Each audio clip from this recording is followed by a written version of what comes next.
Mi vida en Madrid, en el prestigioso barrio de Salamanca, era un lienzo de mármol y seda que yo misma había aprendido a pintar con tonos beige y gris perla. Me llamo Elena y a mis 50 años, era la esposa perfecta de Ricardo, un magnate de la construcción 55 años, tan impecable como las fachadas de los edificios que levantaba. Nuestro matrimonio no era frío, era de terciopelo helado. Un lujo silencioso donde la pasión se había transformado en logística y la ternura en eficiencia. Ricardo era un hombre de hábitos inquebrantables.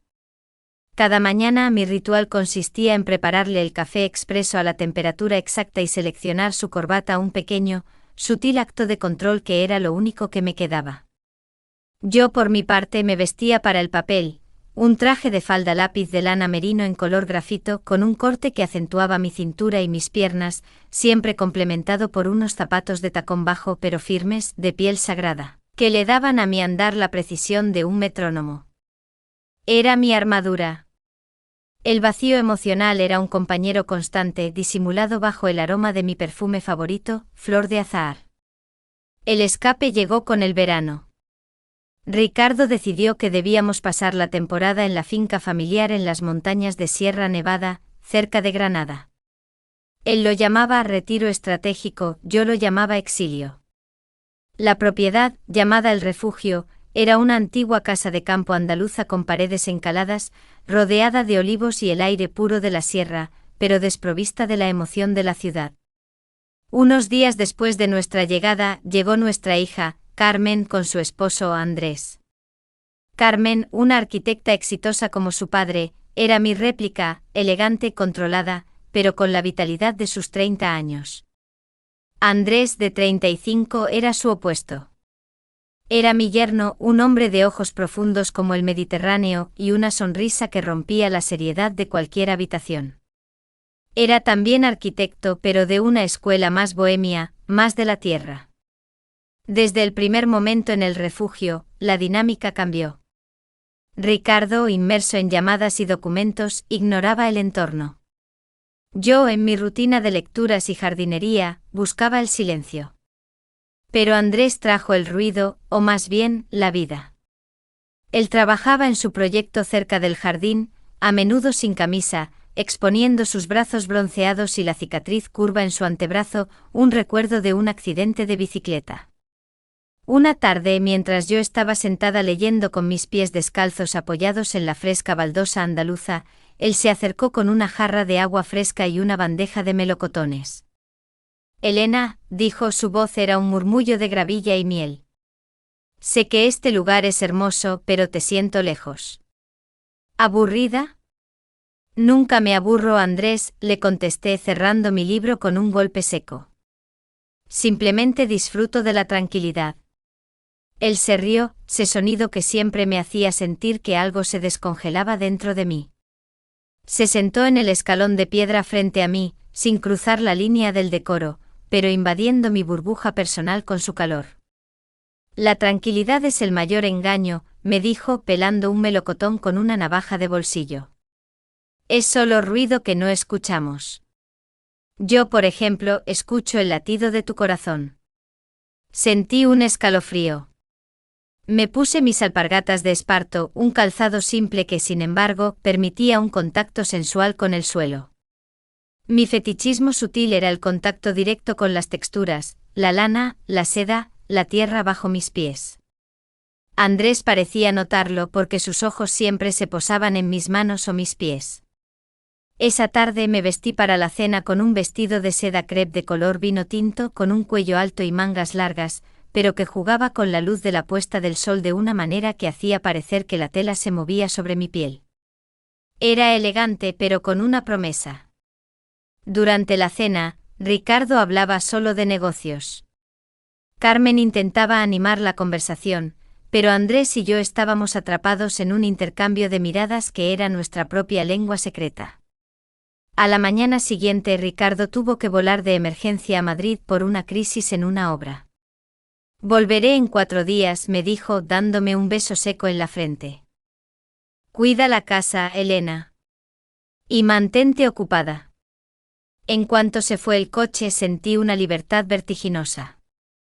Carmen estaba en la ciudad de Granada por asuntos de arquitectura. Yo estaba sola en el refugio con Andrés. Decidí ir a pasear por los olivos. Me puse una camisa de lino blanco inmaculado y unos pantalones capri de algodón, que acentuaban mis tobillos. En el huerto encontré a Andrés. Estaba recogiendo aceitunas. Elena, me dijo su voz baja y sin el filtro que usaba cuando Ricardo estaba cerca. Tengo algo para ti. Sacó de su bolsillo un pequeño objeto. Era un trozo de ámbar rústico, tallado de forma irregular, como una piedra erosionada por el mar pero pulida. No era una joya, sino un amuleto. Estaba grabado con una sola letra, A. Es una llave, susurró. No de la casa, sino de algo que está por venir. Guárdala. Es nuestra promesa. Lo tomó y lo deslizó en mi cuello, donde la tela de mi camisa se abría ligeramente. El ámbar era cálido contra mi piel. Su toque fue breve, profesional, pero me dejó sin aliento. Mi fetichismo por las texturas se encendió, la rugosidad del ámbar, el tacto del lino fresco, el sol en mi piel. ¿Qué abro con esto, Andrés?, le pregunté sintiendo que mi voz temblaba. Lo que tú decidas. Pero tiene que ser algo que solo tú y yo conozcamos. Algo que no pertenezca a Ricardo. Me alejé apresuradamente, el corazón latiéndome en el pecho. Me encerré en mi habitación. Me quité la camisa de lino y corrí mis dedos sobre la piel donde el ámbar había descansado. Me vestí para mi siguiente papel, el de la esposa que se ocupa de la casa. Me puse una falda vaquera y una simple camiseta de tirantes. Mientras vaciaba la lavadora, mi mano se deslizó en el bolsillo de los pantalones de lino de Andrés que acababa de quitarse. Y allí, encontré algo que me hizo temblar, un pequeño trozo de papel doblado. En él, con la letra de Andrés, estaba escrito: La llave está en la palma de tu mano, mi amor. Estarás en Sevilla en la feria de abril. Te esperaré en la calle de la Amargura. La primera noche. Ah, es el código. Siéntete libre. Sevilla. La feria. Yo ni siquiera había planeado ir a Sevilla. ¿Cómo sabía dónde estaría? Y esa A en el papel idéntica a la que estaba grabada en mi ámbar. La llave ya no era solo un amuleto. Era una orden. Una promesa. Una fecha. Y una traición. Me di cuenta de que mi yerno había orquestado esto. Había manipulado mi itinerario de alguna manera, sembrando la semilla de la posibilidad. Tenía la llave de ámbar en mi cuello y ahora tenía la llave del código. El latido de mi corazón era todo el ruido que podía escuchar. El aire en el refugio se volvió irrespirable. La partida de Ricardo de vuelta a Madrid me dio un respiro momentáneo, pero la presión de la mentira era más densa que la cal de las paredes andaluzas. Carmen, ajena a la marea que me arrastraba, estaba inmersa en sus planos. Andrés mantenía la calma perfecta, su rostro tan abierto como el paisaje, aunque nuestras miradas ahora eran explosivas. El ámbar en mi cuello se había convertido en una segunda piel, un peso tangible de la promesa de Sevilla. La A grabada era mi nuevo punto focal, un mantre silencioso que sustituía la monotonía. Mi mente trabajaba febrilmente, cómo llegar a Sevilla sin despertar las sospechas de Ricardo, cuyo control era absoluto incluso a cientos de kilómetros.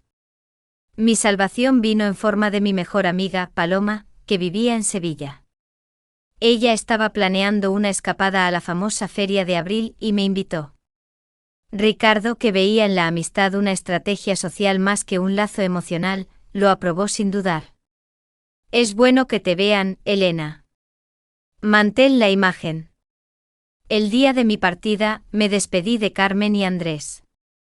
El contacto con Andrés fue breve, un saludo de un solo beso en la mejilla, pero en el instante en que nuestros ojos se encontraron, sentí que me había desnudado.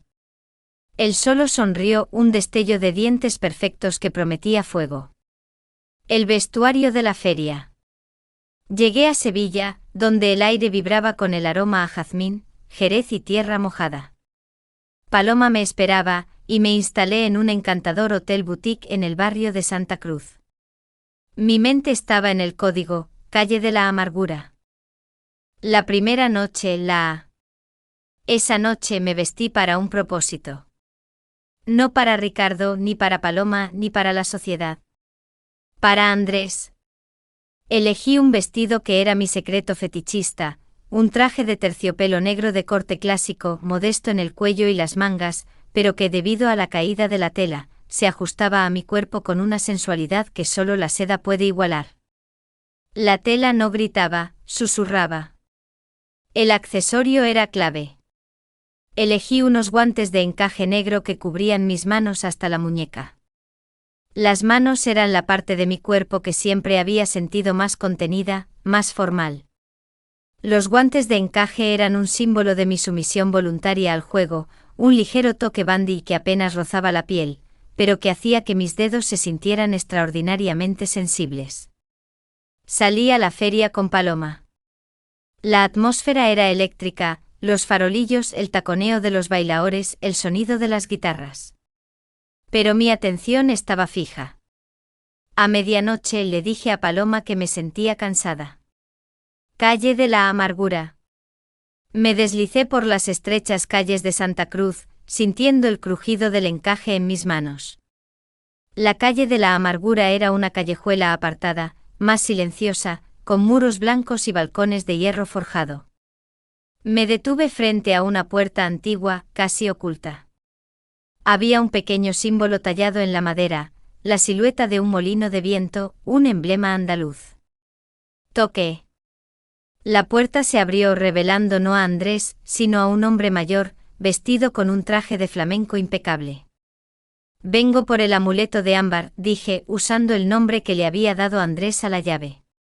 Tengo la... El hombre sonrió. Pasa, doña Elena. El maestro la espera. Me encontré en un patio interior, un patio andaluz, lleno de macetas de geranios. Pero la verdadera sorpresa estaba arriba. El hombre me condujo por unas escaleras hasta un estudio que parecía ser el taller de un artesano. Andrés estaba allí. Vestía una simple camisa de lino abierta en el cuello y pantalones oscuros. No se movió. Simplemente me observó, sus ojos reflejando la luz tenue de la habitación. Sabía que vendrías, mi ámbar, dijo. Mi corazón latía con la misma intensidad que el taconeo que se escuchaba a lo lejos. Me acerqué a él y él extendió una mano, pero no para tocarme a mí, sino mi guante de encaje. Tus manos tan elegantes, pero tan quietas, susurró. Hoy las liberaremos, pero primero quiero que toques algo. Sobre una mesa de trabajo había una pila de mantillas y peinetas andaluzas, algunas de encaje, otras de seda cruda, todas ellas con un aroma a almidón y perfume de mujer. Este es nuestro ritual fetichista, Elena. La mantilla es el símbolo de la formalidad, de la castidad. Tú eres la esposa perfecta. Pero te la quitaré pieza por pieza. Me señaló una mantilla de encaje de bolillos que pendía sobre un maniquí de madera. Era pesada y suntuosa. Él la descolgó con cuidado. Quiero que te la pongas, me dijo. Y quiero que sientas el encaje contra el terciopelo. La rigidez de la tradición contra el deseo oculto. Me puse la mantilla. El encaje era frío contra mi cabello. Me sentí ridícula y poderosa a la vez. Andrés se acercó, pero sus manos seguían sin tocar mi piel. Su contacto era solo con la tela. Con gran delicadeza, comenzó a ajustar los pliegues de la mantilla. Tan cerca de la perfección y tan lejos de lo que quieres, susurró. Su respiración era caliente cerca de mi oreja. Luego, con un movimiento lento y controlado, deslizó sus dedos bajo el encaje de la mantilla, recorriendo el borde de mi cuello. Su toque era una presión sutil, una contención suave que me hizo temblar. El encaje es una jaula, Elena. Pero es una jaula que puedes abrir. En ese instante la campana de una iglesia cercana resonó en la noche sevillana, marcando la 1 de la madrugada. Andrés retrocedió bruscamente. Su expresión cambió, de la pasión a la alarma. Maldición. El tiempo no lo calculé bien. Escuchamos voces fuertes y pasos en la calle.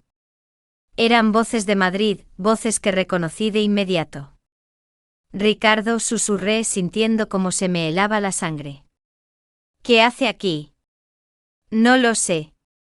Dijo que volvería en 4 días. Pero debe habernos seguido. Tienes que salir de aquí. Ahora.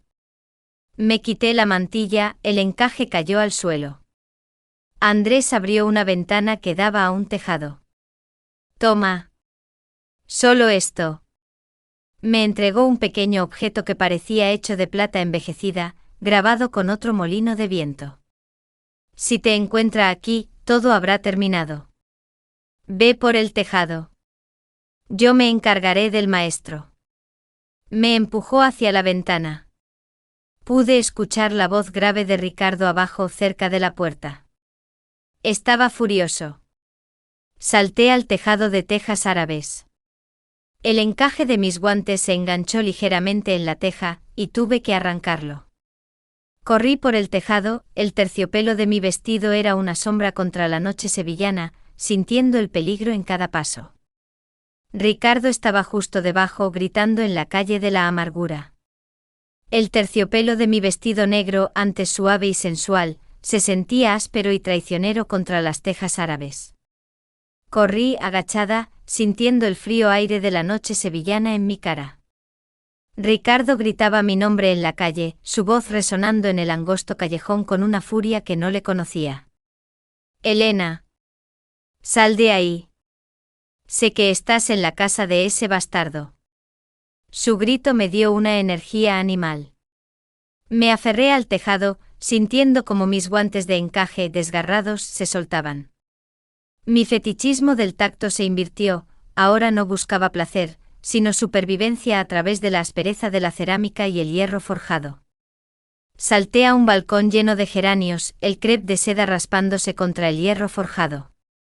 En mi mano apreté el pequeño objeto de plata envejecida que Andrés me había dado. Era suave, fresco, un ancla en mi pánico. Tenía la forma de un diminuto molino de viento, el mismo símbolo que vi en la puerta de la calle, una referencia a los viejos molinos de la Mancha, símbolos de fantasía y lucha. Finalmente logré deslizarme por una bajante hasta otro patio interior y encontrar la puerta trasera. Salí corriendo a otra calle, sintiendo el sudor frío bajo el elegante terciopelo. El encuentro en la madrugada. Logré llegar de vuelta al hotel, justo antes del amanecer. Me quité el vestido y las medias, me metí en la ducha frotando la suciedad de los tejados. El ámbar en mi cuello era lo único que parecía limpio. Al mediodía, me reuní con Paloma en un café. Estaba exhausta, pero mi mente estaba clara. Tenía que volver a Madrid, pero primero necesitaba entender. Elena, ¿qué te pasó? ¿Tienes arañazos en los brazos?, me preguntó Paloma. Caí. Me perdí entre las casetas de la feria. Era demasiado caos, mentí. Mientras bebía mi café, vi un coche aparcado frente al café. Era el coche de Ricardo. No estaba aquí para la feria. Estaba aquí por mí. Salí del café y subí a mi habitación, haciendo una llamada telefónica desde un número prepago que compré en la estación. Sabía que Andrés no respondería, así que dejé un mensaje codificado. El molino ha llegado a su destino. Pero el señor está aquí. Necesito saber el significado de las alpargatas. Las alpargatas. Mis zapatos de esparto que usaba en Granada. Recordé que Andrés siempre se fijaba en ellas. Era otra de mis claves, otro fetichismo por la simplicidad y el contacto con la tierra. 2 horas más tarde recibí un mensaje de texto de un número desconocido. Una sola palabra, Ronda. Ronda. Un antiguo pueblo en la cima de un acantilado en Málaga. Y las alpargatas eran el calzado perfecto para caminar por esos acantilados. La despedida falsa y el viaje a Ronda. Tuve que enfrentarme a Ricardo. Lo encontré en el vestíbulo del hotel. Estaba impecable, pero sus ojos eran de hielo. ¿Qué hacías anoche, Elena?, preguntó su voz baja y aterradora. Estaba con Paloma, Ricardo. Y luego me perdí. Te busqué, pero no contestabas. Mentira. Fui a la casa de Paloma. No estabas. Y tengo mis propios ojos en Sevilla. Me puse mi traje de falda lápiz de lana merino y los tacones. Mi armadura.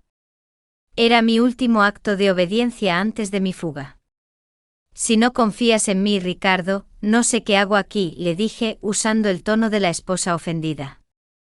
Ricardo no cedió, pero accedió a volver a Madrid por separado, alegando que tenía más trabajo. Sabía que él me estaba probando. En lugar de Madrid, tomé un tren de alta velocidad a Málaga. Desde allí, alquilé un coche y conduje hasta Ronda. Ronda es dramática, un pueblo partido por el Tajo, un desfiladero vertiginoso. Me registré en un hotel discreto con vistas al Puente Nuevo. Mi vestimenta para el acantilado no era de terciopelo, sino de cuero suave. Elegí un pantalón pitillo de cuero negro, que me daba la sensación de una segunda piel, fuerte y flexible, y una simple blusa de seda. Mi fetichismo por el cuero era mi nueva liberación. El reencuentro secreto en el acantilado. Esperé a Andrés al atardecer en el mirador de Aldehuela, con vistas al desfiladero. El sol teñía el abismo de naranja y rojo. Andrés apareció por detrás, vestido con ropa de montaña, una mochila en la espalda. Parecía un mochilero, no un arquitecto de la alta sociedad. Sabía que entenderías el código, me dijo sin aliento. Ronda. Las alpargatas son para escalar, Elena. Para arriesgarse. ¿Qué demonios estaba haciendo Ricardo en Sevilla, Andrés? ¿Nos está siguiendo? Sí. Te ha estado siguiendo desde el día que te di la llave. Contrató investigadores. Lo vi a tiempo. Me tomó la mano. No la apretó, sino que deslizó su pulgar sobre el cuero de mis pantalones, enviando una descarga eléctrica a través de mi cuerpo. El molino, dijo, refiriéndose al objeto de plata. No es una joya. Es una llave maestra. Una llave que abre cualquier cerradura antigua en España. Es para tu seguridad. Y para que puedas entrar en un lugar que quiero mostrarte. ¿Qué lugar? Un lugar que te pertenece, Elena. No a Ricardo. Un lugar que él ha estado escondiendo de ti durante años. Se puso a mi espalda. Su aliento era cálido en mi cuello. Ahora, el ritual. El fetichismo de la altura. Mírame a mí, no al vacío. Con suavidad, me empujó un paso hacia el borde del acantilado. No era peligroso, pero la sensación de estar al límite era abrumadora. Me tomó las manos, colocando mis palmas contra la roca fría del acantilado. Siente la altura, Elena. Siente el vértigo. El miedo. Y conviértelo en poder. Eres mía en este momento. Mía para controlar y mía para proteger. Sentí un placer intenso en ese control censurado, en el riesgo sin peligro real. Mi cuerpo se tensó. El cuero del pantalón me dio una sensación de inviolabilidad. ¿Qué me ocultó Ricardo, Andrés? ¿Qué lugar? Andrés me obligó a girar hacia él, su rostro estaba serio. Ricardo te ocultó tu herencia. Tu madre, antes de morir, te dejó una casa en Toledo, una antigua casona. Ricardo falsificó los documentos para que pareciera que él era el único dueño, y la ha estado usando para negocios turbios. Esa casa, el Alcázar, es tuya, Elena. Y ese molino es la llave maestra para entrar en ella. Toledo. La antigua capital, un laberinto de secretos. Ricardo no solo me engañaba con mujeres, me engañaba con mi propia herencia. El control de Ricardo era total. Tenemos que ir a Toledo, dije, mi voz llena de fría determinación. ¿Ahora? Sí, me dijo. Pero antes necesito algo de ti. La última prueba de que estás conmigo. Quiero que firmes esto. Sacó de su mochila una carpeta de cuero. Dentro había un solo folio, un poder notarial en blanco. Es solo un poder para que pueda mover algunas de tus acciones, para generar liquidez, en caso de que Ricardo te bloquee las cuentas. Es una medida de precaución. Lo necesito para Toledo. Dudé. ¿Confiar en él tan ciegamente? Ricardo está detrás de nosotros. No hay tiempo. ¿Con quién vas, Elena? ¿Con tu esposo o conmigo? Tomé la pluma, sintiendo como el cuero del pantalón me daba fuerza. Firmé. El bolígrafo se deslizó sobre el papel, un acto irreversible, tan final como mi salto del tejado de Sevilla. En el momento en que firmé, el sol desapareció detrás de la montaña, y el desfiladero se hundió en una oscuridad dramática. El viaje a Toledo fue una carrera contra el tiempo y la paranoia. Andrés conducía, yo iba a su lado con el pantalón de cuero dándome una falsa sensación de invulnerabilidad. En el bolsillo, tenía el documento firmado y el pequeño molino de viento de plata. Ricardo sabría que no estaba en Madrid. Toledo, la ciudad de las tres culturas, nos recibió con una densa niebla matutina, lo que se conoce como cencellada, que envolvía sus callejuelas medievales en un manto de secreto y misterio. Nos detuvimos frente a una antigua casona señorial, cerca del famoso Alcázar. La fachada de piedra estaba cubierta de hiedra, las ventanas cerradas. Esta era mi herencia, la casa que Ricardo había escondido durante años. Andrés sacó la llave molino. Era pesada y encajó perfectamente en la cerradura antigua. Entramos en un silencio polvoriento. La casona y el fetichismo del silencio. El interior era vasto y frío. La casa olía a madera vieja, a humedad y a secretos. En el gran salón, bajo una tela de araña, encontré un escritorio de nogal. Aquí está todo, me dijo Andrés. Ricardo usaba esta casa como una guarida para sus negocios de evasión fiscal. Tienes que encontrar los documentos originales del traspaso de tu madre. Los que prueban que tú eres la única dueña. Mientras Andrés buscaba en el archivo del escritorio, me senté en un antiguo sillón de terciopelo verde. La tensión era insoportable. Me quité la blusa de seda, reemplazándola por una simple, fina camisola de algodón que llevaba debajo. Mi fetichismo aquí era el silencio y la sencillez, la tela ligera y sencilla contra la pesadez de la historia y el engaño. Sentía cada susurro de la casa. Andrés me observó. Te ves diferente aquí, Elena. Como si hubieras regresado a ti misma. Me siento desnuda, le contesté. Desnuda de las mentiras de Ricardo. Encontré una caja fuerte oculta detrás de un retrato de un antiguo noble. Andrés usó sus conocimientos de arquitecto y sus herramientas para abrirla. Dentro encontramos lo que buscábamos, los documentos originales que probaban que yo era la legítima dueña de la casa de Toledo y, crucialmente, de la finca en Sierra Nevada, El Refugio. Ricardo había falsificado todos los papeles. El ritual de la cinta de seda. El descubrimiento me llenó de un éxtasis frío y vengativo. Por fin, tenía el poder. Andrés se acercó a mí sosteniendo un trozo de cinta de seda carmesí, ancha y brillante, que encontró en uno de los cajones del escritorio. Era un accesorio que usarían las damas en la corte o en procesiones religiosas, pero él le dio otro uso. Elena, necesito tu concentración total. Si Ricardo viene aquí y te encuentra, no podrá tomar el control si estás atada a la verdad, me dijo. Este era su nuevo juego, su nuevo fetichismo, llevado al límite censurado, la restricción como enfoque. Quiero que te quites el pantalón de cuero, me ordenó. Y que te sientes en este sillón. La seda es suave pero firme. Me quité el pantalón de cuero con una lentitud deliberada, sintiendo el aire frío en mis piernas. Me quedé solo en mi camisola de algodón. Él se arrodilló a mis pies. Con extrema delicadeza, comenzó a atar la cinta de seda alrededor de mis tobillos. No con fuerza sino con cuidado, creando un lazo suave pero inamovible, un símbolo de mi sumisión voluntaria a la verdad y a su guía. El contraste entre la seda brillante y la tela rústica de mi camisola era intensamente sensual, aunque mi cuerpo estaba cubierto. El lazo es la confianza, Elena. Ahora eres una estatua anclada a esta casa, a tu verdad.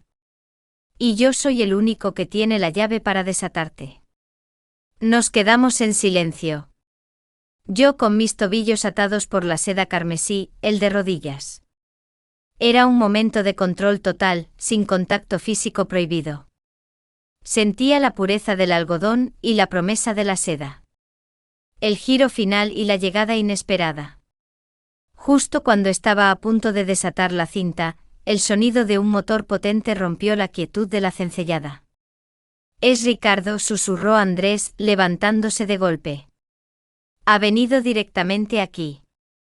Se enteró por los notarios de que esta casa estaba siendo investigada». Andrés corrió a una ventana para mirar. «Maldita sea. Está solo pero está armado. Viene a destruir los papeles y a reclamar la casa». Andrés se giró hacia mí, su rostro lleno de pánico. «Elena, necesito esos documentos. Te doy la orden. Vete ahora». Pero yo estaba atada a la silla, aunque fuera por un lazo de seda. «La cinta. No puedo moverme rápido». «Desátame, Andrés». Andrés estaba pálido. «No hay tiempo. Viene por el patio». Vi cómo Andrés tomaba una decisión terrible. Sacó la carpeta de cuero donde yo había firmado la autorización en blanco. Rápidamente con un bolígrafo garabateó algo en la parte superior del documento. Luego, sin mirarme, tomó los documentos originales de mi herencia y los metió en su mochila. «Me tengo que ir. Él no puede encontrarme. Si me encuentra con los papeles, irá a la cárcel. Pero si me encuentra contigo, te matará». «Andrés, no. Desátame». La única forma de detenerlo es con una distracción. Dile que te secuestré. Que te forcé a venir. Pero tienes que firmar el divorcio mañana. Me lanzó la llave molino y la llave de la caja fuerte. «Te amo, Elena. Pero tú eres el cebo. Y yo soy el que tiene la verdad». Andrés corrió hacia la puerta trasera. Justo en ese momento, la puerta principal de la casona se abrió con violencia. En el marco apareció Ricardo con una pistola en la mano. Me quedé atada por la cinta de seda en el sillón de terciopelo. En ese instante Ricardo vio todo: los documentos abiertos, la caja fuerte abierta, la camisola de algodón, y a mí, atada por una cinta carmesí sin poder moverme. Pero no vio a Andrés. Ricardo sonrió, una sonrisa fría y victoriosa. «Así que, doña Elena. Mi esposa. ¿Pensaste que podías escapar de mí en Toledo, en la casa de tu madre? Y te veo atada. ¿Es este el nuevo juego con el yerno? Un juego sucio». Vi cómo su mirada cayó sobre la carpeta de cuero que Andrés dejó tirada. Ricardo la recogió. Abrió el documento que yo había firmado. Mi cara se descompuso al ver lo que Andrés había escrito. Poder total para disponer de todos los bienes de Elena Volska, incluyendo la venta inmediata de la finca El Refugio. Andrés no solo me había abandonado, me había traicionado. Había usado mi firma en blanco para robar mi finca. «Ya no eres mi esposa», dijo Ricardo con una voz temblante de furia. «Eres una rehén. Una traidora. Y eres pobre». Apuntó el arma hacia la cinta de seda en mis tobillos. Ricardo se quedó inmóvil en el umbral, su pistola apuntando a la cinta de seda carmesí que ataba mis tobillos. Yo estaba sentada en el sillón de terciopelo, la camisola de algodón fino pegada a mi piel por el sudor frío, mi herencia y mi futuro despojados en un instante. No te muevas, Elena, dijo Ricardo, su voz era un susurro gutural, más peligroso que un grito. Estás atada a las consecuencias de tus actos. Tu yerno y un traidor. Te robó tu dinero y tu finca de Granada. Mis ojos se llenaron de lágrimas, pero no de miedo, sino de rabia. Rabia por la traición de Andrés. Rabia por la dominación de Ricardo. Tú fuiste el primero en robar, Ricardo, le espeté. Robaste mi casa en Toledo. Robaste mi vida. Yo solo buscaba la verdad, y tú me dejaste sin nada. Ricardo se rió, un sonido seco y cruel. Se agachó y recogió el documento firmado. La firma es tuya, Elena. Legalmente no hay rastro de Andrés. Yo la encontré y yo la usaré. Te quedas sin nada. Me apuntó directamente a los tobillos. Ahora, la elección final. ¿Qué fue primero, Elena? ¿El juego de la mantilla o el cuero? Dime qué hiciste con ese bastardo y te desataré. En lugar de responder, hice lo único que podía hacer, un acto de desafío silencioso. En mi mano derecha apreté el molino de viento de plata, la llave maestra. En mi izquierda, la llave de ámbar con la A, la clave de nuestro inicio. Ni el encaje ni el cuero son tuyos, Ricardo, le dije. Son míos. Y tú nunca tendrás la llave de mi libertad. En ese momento vi un pequeño candil de aceite sobre una repisa de la pared, uno de esos que se usaban para la iluminación tradicional andaluza. Era un objeto frágil, colocado sobre viejos mapas polvorientos de Toledo. Hice un movimiento rápido, un acto reflejo y lancé el molino de plata. La pequeña llave maestra golpeó el candil con precisión. El candil se tambaleó y cayó sobre los viejos papeles. El aceite se derramó. En cuestión de segundos, la mecha encendida prendió los mapas secos. Un pequeño fuego cálido y naranja comenzó a lamer la pared. ¡Fuego!, gritó Ricardo. Su pánico fue instantáneo. Soltó la pistola y corrió hacia el fuego intentando pisotearlo. Para Ricardo perder documentos era peor que perder una esposa. «Quítate de ahí, Elena», gritó, luchando contra las llamas que crecían rápidamente en el polvo y la madera vieja. Yo con las manos temblorosas, usé la llave de ámbar, mi llave de la traición y del despertar, para cortar la cinta de seda. El ámbar era lo suficientemente fuerte y puntiagudo para desgarrar la tela. La cinta de seda se rompió con un suave pop. La restricción desapareció. Me levanté del sillón. Mi corazón latía con una nueva, fría determinación. Ricardo estaba inmerso en su lucha contra el fuego, que ya subía por las cortinas de terciopelo. Tomé su pistola del suelo. Era pesada. Mi dedo se posó en el gatillo, pero sabía que no podía manchar mi libertad con sangre. En cambio, caminé hacia la puerta de la habitación. «Elena, ayúdame». «Llama a los bomberos», gritó Ricardo, su rostro cubierto de hollín.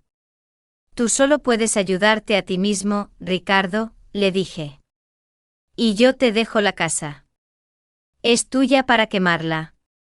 Cerré la puerta de la habitación con fuerza. Luego usé el cerrojo interior para encerrarlo. Salí de la casona por la puerta principal. La niebla se había disipado, dejando un sol frío. Corrí por las estrechas calles de Toledo, sintiendo la dureza del pavimento bajo mis pies descalzos. En mi camisola de algodón y con la pistola en la mano, no parecía una doña de Madrid, sino una fugitiva. La llamada a la estación.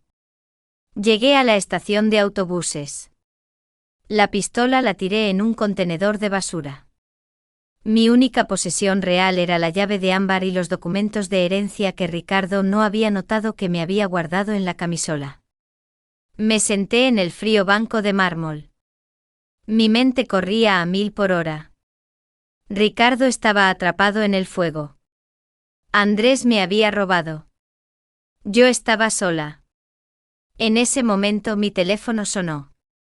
Era un número desconocido. Dudé pero contesté. Diga. La voz al otro lado era profunda y familiar. No era la voz de Andrés. Elena. Te dije que el molino era una llave maestra, ¿verdad? No solo para las cerraduras. También para los secretos. Era Ramiro, el anciano artesano del patio andaluz en Sevilla. ¿Dónde está Andrés, Ramiro? Me ha robado. Me ha traicionado. Andrés no te robó. Él te dio una coartada, Elena. Él usó tu firma para vender la finca porque Ricardo había planeado prenderle fuego para cobrar el seguro. No te robó la casa. Te salvó de un incendio aún mayor. ¿Y la firma para la venta?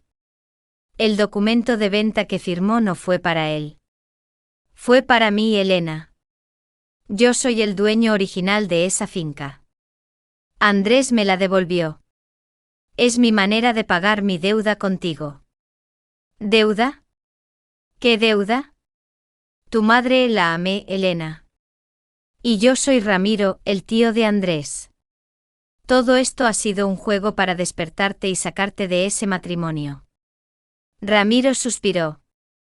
Ahora, el final, Elena. La prueba final de tu libertad. Andrés te espera. Está en el puerto de Cádiz, listo para zarpar a América del Sur. Ha dejado algo para ti. Un último paquete de lino en la taquilla 4A. Está tu boleto, tu nuevo pasaporte y un par de guantes de conductor de cuero negro. Si lo quieres, tienes que estar en Cádiz antes del amanecer. La llave de ámbar es la clave de la taquilla. El teléfono se cortó. Miré mi mano. La llave de ámbar me estaba esperando, lista para abrir mi destino final. Cádiz.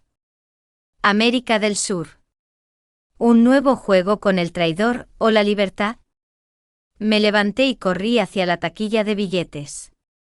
La elección era clara, nunca más volvería a ser la doña de terciopelo helado.